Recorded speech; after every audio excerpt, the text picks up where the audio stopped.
नीट paper फुटी संदर्भातली बातमी आहे। लातूरमध्ये नीट पेपर फुटी प्रकरणाला नवं वळण लागलेलं आहे। मोठेगावकर याच्या क्लासवर पुन्हा सीबीआयने झाडाझडती सुरू केली आहे। खासगी क्लासेसमध्ये सीबीआयचे 4 अधिकारी दाखल झालेले आहेत। कागदपत्र आणि इलेक्ट्रॉनिक पुराव्यांची तपासणी करण्यात येते आहे। 42 प्रश्नांचा गेस्ट पेपर तंतोतंत जुळलाय। मोठेगावकरांचा व्हायरल व्हिडिओ पुन्हा चर्चेत आलेला आहे। रात्री उशिरापर्यंत चौकशी आणि आता पुन्हा चौकशीसाठी पथक दाखल झालेलं आहे। नीट प्रकरणात सीबीआयचा तपासाला वेग आल्याचं पाहायला मिळत आहे। लातूरमध्ये आता मोठेगावकरच्या क्लासेसवर सीबीआयने आता पुन्हा एकदा झाडाझडती सुरू केली आहे। थेट जाऊयात लातूरला, आपले प्रतिनिधी वैभव बालकुंदे आपल्या सोबत आहेत। वैभव, नक्कीच सर, आपण जर पाहिलं तर सकाळी मोठेगावकर यांना अटक झाल्यानंतर जे आहे ते सीबीआयच्या तपासाला जे आता वेग आलेला आहे। परत एकदा सीबीआयचं जे पथक आहे ते लातूरच्या क्लासेस एरियामध्ये दाखल झालेलं आहे।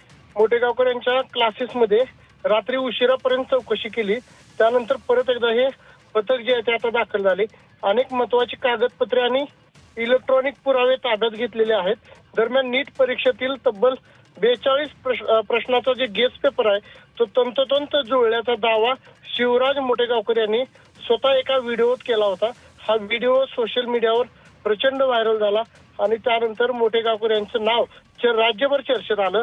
आता या संपूर्ण प्रकाराचा सीबीआय कडून अधिक खोलात जाऊन तपास सुरू आहे।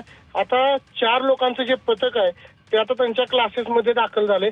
परत एकदा त्यांच्या क्लासेसमध्ये कागदपत्राची पडताळणी केली जाणार आहे आणि जे इलेक्ट्रॉनिक पुरावे जे आहेत, जे कुलकर्णी नावाचे जे प्राध्यापक आहेत त्यांना जे ताब्यात घेण्यात आले, त्यांच्याकडनं काही पेपर यांना देण्यात आला होता का, याची सुद्धा जी आहे ते आता तपासणी सीबीआय कडून केली जात आहे। अगदी धन्यवाद वैभव दिलेल्या सविस्तर माहितीबद्दल।